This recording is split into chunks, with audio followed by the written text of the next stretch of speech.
Bonjour à tous, c'est Lucasel. Aujourd'hui on va parler d'un sujet qui depuis 5-6 ans refait surface, les animatroniques. Alors voyons ensemble leur histoire du début au déclin jusqu'au regain de popularité.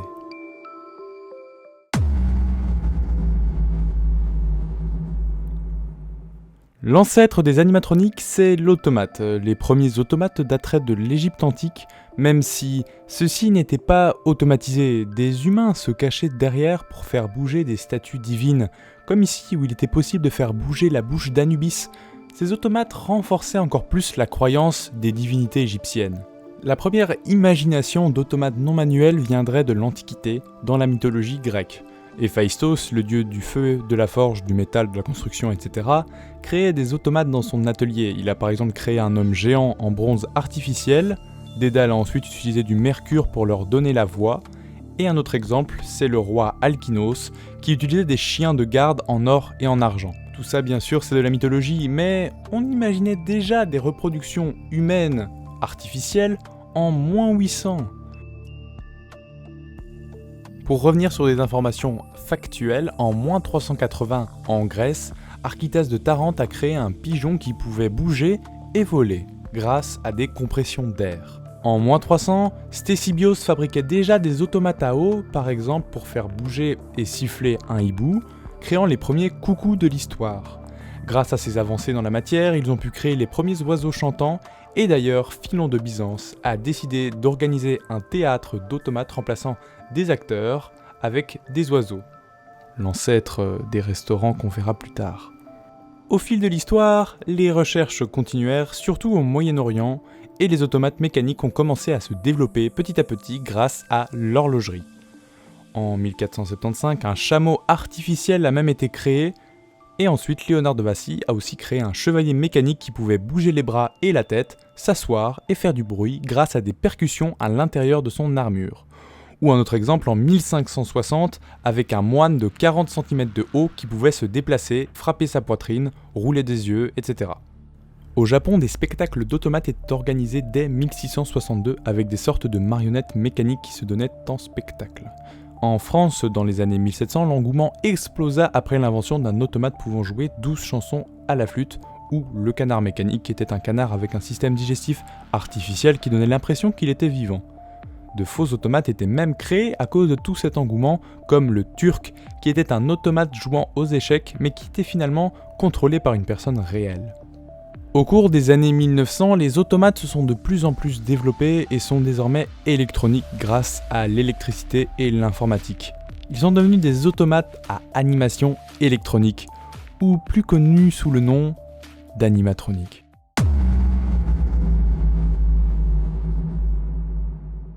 Beaucoup d'animatroniques vont être créés, mais Walt Disney va développer les premiers audio-animatroniques, qui produisaient du son grâce à des bandes électromagnétiques. Lors de la production du film Mary Poppins, Disney a utilisé leur tout premier audio animatronique avec cet oiseau. En 1963, Disney décide d'utiliser cette technologie pour créer un restaurant-spectacle, l'Enchanted Tiki Room, avec énormément d'oiseaux animatroniques pouvant bouger leur bec, leurs ailes et même pouvant chanter. Et il y avait même un oiseau mécanique à l'extérieur pour saluer les visiteurs.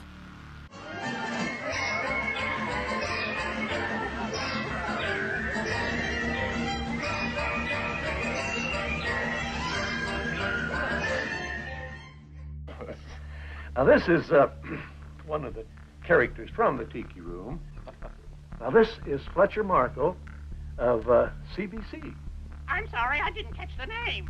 Markle. How do you spell that, sir? M-A-R-K-L-E. M-A-R-K Markle. That's right. How do you do, sir? How do you do? Whatever your name is. What is my name? Well, I'll tell you the truth, we haven't given them a name yet.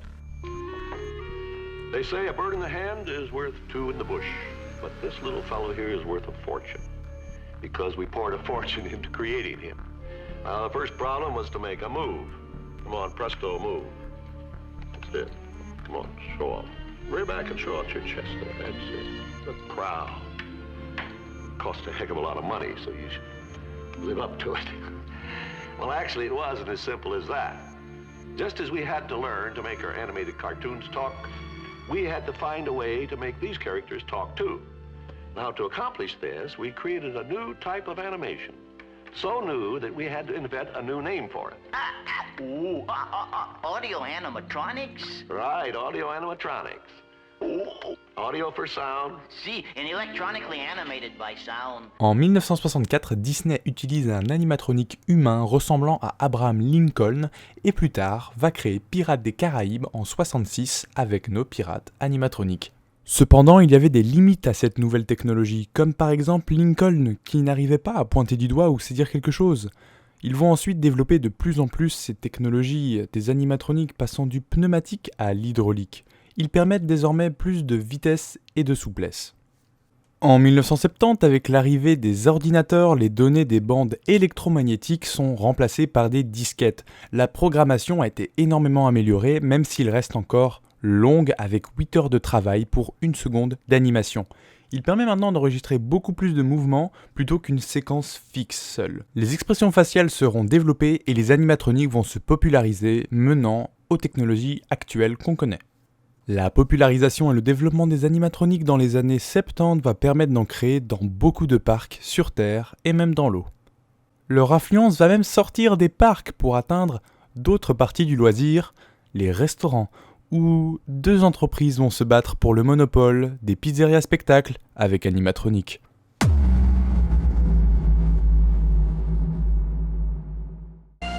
Smile America, say Chuck E. Cheese. Smile America, say Chuck E. Cheese. Food and games and all kinds of creatures. Oh, taste the pizza time theater. Smile America, say Chuck E. Cheese. En 1977, Nolan Bushnell, le cofondateur d'Atari et le créateur de Pong, voulait un endroit où les enfants et adolescents pouvaient jouer librement aux bornes d'arcade, car principalement celles-ci étaient situées dans des bars ou des clubs de striptease et des endroits de ce style pas très catholique. Donc pourquoi ne pas créer une pizzeria comportant des jeux d'arcade et des petites attractions ? Après des visites à Disney, il a eu l'idée d'ajouter des animatroniques au restaurant en faisant un spectacle. Le premier, nommé Chuck E. Cheese Pizza Time Theater, c'est long putain, a ouvert à Saint-José en 1977. Leur première mascotte est un rat dénommé Charles Entertainment Cheese, qui aide les enfants à fêter leur anniversaire pour se consoler de tous les anniversaires qu'il n'a pas pu fêter lorsqu'il était enfant. Et il était accompagné de ses amis pour divertir le public. D'abord derrière des murs et puis sur scène directement. Ces restaurants se sont ensuite multipliés et popularisés à travers les États-Unis. Robert L. Brock, après un désaccord avec Chuck E. Cheese, a créé en collaboration avec Aaron Fechter le principal restaurant concurrent.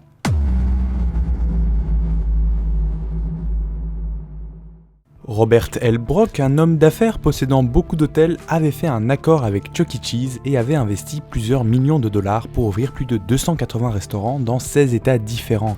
Mais il s'est inquiété de son investissement car différentes compagnies de développement technologique des animatroniques surpassaient la technologie de Chuck E. Cheese.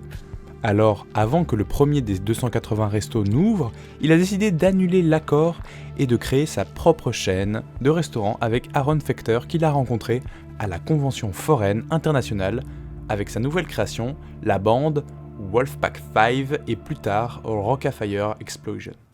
Ha ha, hello all you big boppers, little boppers, and all you crazy cats out there. I'm the Wolfman coming at you almost live and in person, direct from Orlando, Florida, the animation capital of the world. It is my distinct pleasure to give you a brief, close encounter of the animal kind with the coolest collection of critters to ever grace your face. I give you racks and stacks of the best on wax with the fabulous Wolfpack thighs. I bet that pizza tastes good. You've never seen a place like Showbiz Pizza Place. We'll serve you a pizza second to none. So come for pizza, stay for the fun. Showbiz Pizza Place with over 60 electronic games, pizza baked fresh every day, and the stage show extravaganza on 3 stages. So come for pizza, stay for the fun. Le premier restaurant Showbiz Pizza a ouvert en 1980 au Kansas et en 1981 il comportait déjà 48 restaurants et comme Chuck E. Cheese avait des arcades de jeux vidéo pour enfants et bien sûr les pizzas à l'italiano. Non, Dex, ce sont celles à l'américaine. Bouffe! Les premiers animatroniques étaient le Wolfpack 5 avec un loup faisant des blagues, un gorille qui fait du piano, un chien qui fait de la batterie, un ours qui fait de la guitare et une renarde qui chante. La plupart vont être ensuite transformés pour intégrer la bande qui remplacera les Wolfpack 5.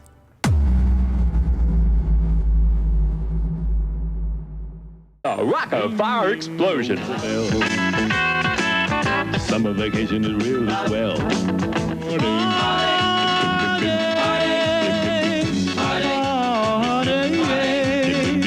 And starring the greatest fresh baked pizza made to order. Over 60 new games and rides. We have it all at Showbiz Pizza Place. Une des premières bandes composées d'animatroniques, la plupart pouvaient même reproduire des musiques simples en jouant avec leurs bras et leurs mains. Il y avait plusieurs styles musicaux comme du country, de la pop et du rock. Il y avait 3 scènes pour accueillir tous les animatroniques. Ce qui pouvait faire peur, c'est que ils étaient à taille humaine et pouvaient réellement se faire passer pour de réels musiciens. Aaron Fechter va alors produire plein de fois ce groupe et le vendre à différents restaurants, voire même à différents parcs. Mais un terrible événement mondial va impacter ces 2 chaînes de restaurants.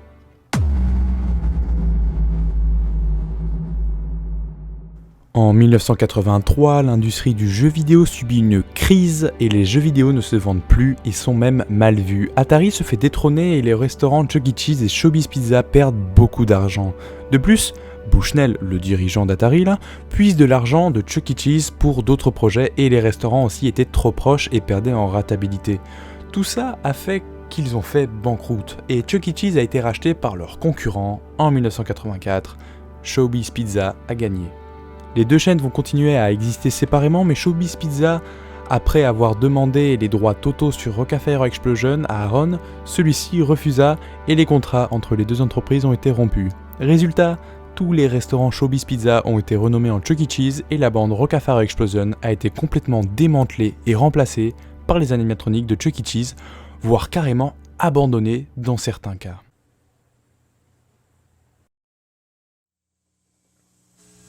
Okay, open the curtains. Okay, this is Rolf the Wolf saying thanks for using the show selector, and we'll be happy to do the selection that you've chosen today. And remember, we do work on tips only, so if you'll just come up and pad Rolf's tip jar here, I'll see the rest of the guys get their share. Ce remplacement a été appelé le Concept Unification. Welcome to the Concept Unification installation tape. The purpose of this tape is to give you a brief overview of the installation process. Next will be Billy Bob. First his overalls, then mask, body fur, hands, left foot and palm ankles, and then his right foot, which will need to be unfolded.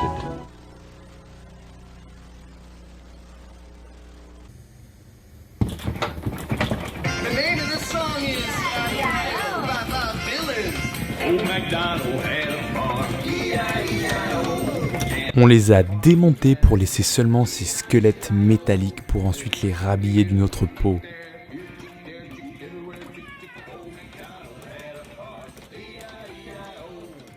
Après des restructurations et beaucoup de pertes, il reste environ 250 restaurants en 1995 et développe même les parcs indoor pour enfants dans leurs restaurants. Disney a même essayé de faire le même style de restaurant en 1997, mais alors qu'ils attendaient 10 000 visiteurs, il n'y a eu que 1000 visiteurs et ils ont dû fermer 2 ans plus tard. Ah là là, ils n'ont pas appris de leur échec de Disneyland Paris, ceux-là. Les restaurants Chuck E. Cheese vont se multiplier aux États-Unis et même internationalement avec plus de 600 restaurants au total. Après, des difficultés financières vont commencer à apparaître et l'engouement des animatroniques va décroître.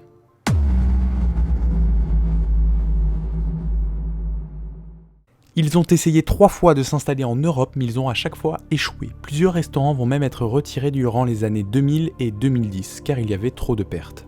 Dans la même période, l'engouement pour les animatroniques a baissé et en 2012, il décide de remplacer la mascotte du rat par une souris Rockstar. Et Chuck E. Cheese a appliqué une politique de démantèlement et durant les années suivantes, les animatroniques ont été démontés jusqu'à ce qu'il ne reste plus rien en 2019. Chuck E. Cheese a d'ailleurs contracté une dette de plus d'$1 milliard à cause de la pandémie de coronavirus en 2019-2020. Et ça pourrait lui être fatal. En plus, dans les années 2000, d'autres restaurants de ce type vont se développer, mais soit vont échouer et ne vont pas s'étendre, soit vont faire faillite.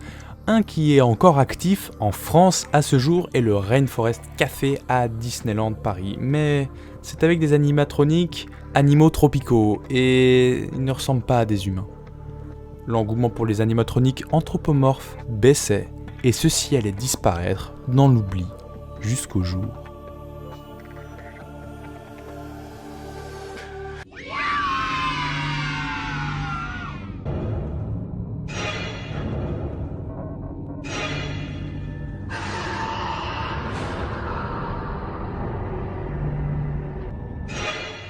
En août 2014, Scott Cawthon sort Five Nights at Freddy's, un jeu se déroulant dans un restaurant de ce type où nous incarnons un gardien de nuit devant surveiller, entre guillemets survivre, à des animatroniques voulant notre peau.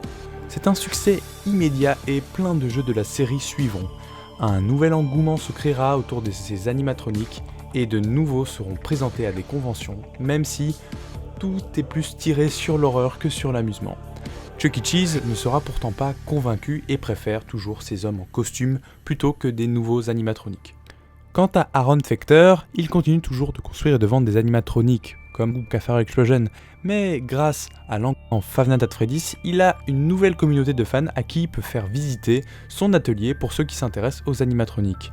Et pour continuer dans ce sens, il a créé une nouvelle version de Rockefeller Explosion, il a prêté son studio pour le film Kainu, et la bande d'animatroniques participe même à un concert à Las Vegas. Les nouveaux fans souhaitent préserver à tout prix ces animatroniques, les remettre à neuf, et après même des fois à les programmer. Mais tout cet engouement n'est pas dû à la beauté, la rigolade et le divertissement, mais bien dû à la terreur et à la peur qu'ils engendrent.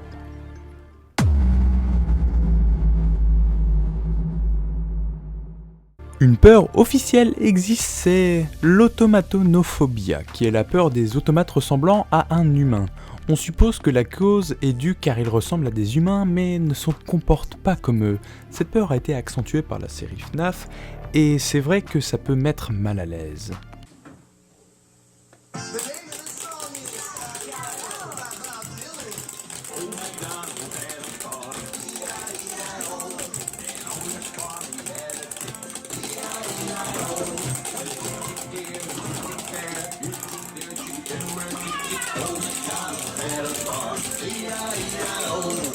Il y a aussi une autre partie, mais celle-ci est plus tirée sur les animatroniques sous l'eau, ce qu'on appelle submécanophobia, et qui est plus la peur des objets mécaniques sous l'eau.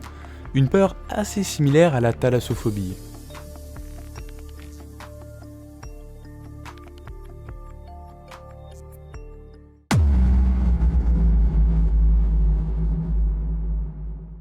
Même s'il y a une grande communauté de fans, il n'y a presque plus aucun restaurant dans le monde possédant des animatroniques et les films et séries ne les utilisent plus car les images de synthèse sont plus simples à produire. Il ne reste plus que les parcs à les utiliser, surtout les parcs européens comme Europa Park, Fantasyland, Le Puy du Fou, Efteling, etc. Mais les parcs, pour leurs nouvelles attractions, préfèrent désormais opter pour des nouvelles technologies comme les affichages à l'écran ou les hologrammes. Est-ce que les animatroniques sont voués à disparaître ? Je vous laisse y répondre en commentaire.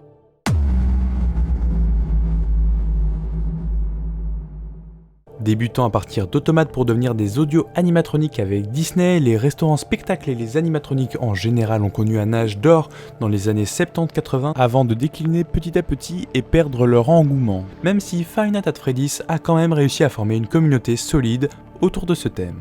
Et toi, aurais-tu aimé aller à un de ces restaurants ? Dis-le nous en commentaire, lâche un like si t'as aimé cette vidéo, et abonne-toi si tu ne veux rater aucune des prochaines. C'est gratuit en plus. Sur ce, je vous laisse, prenez soin de vous.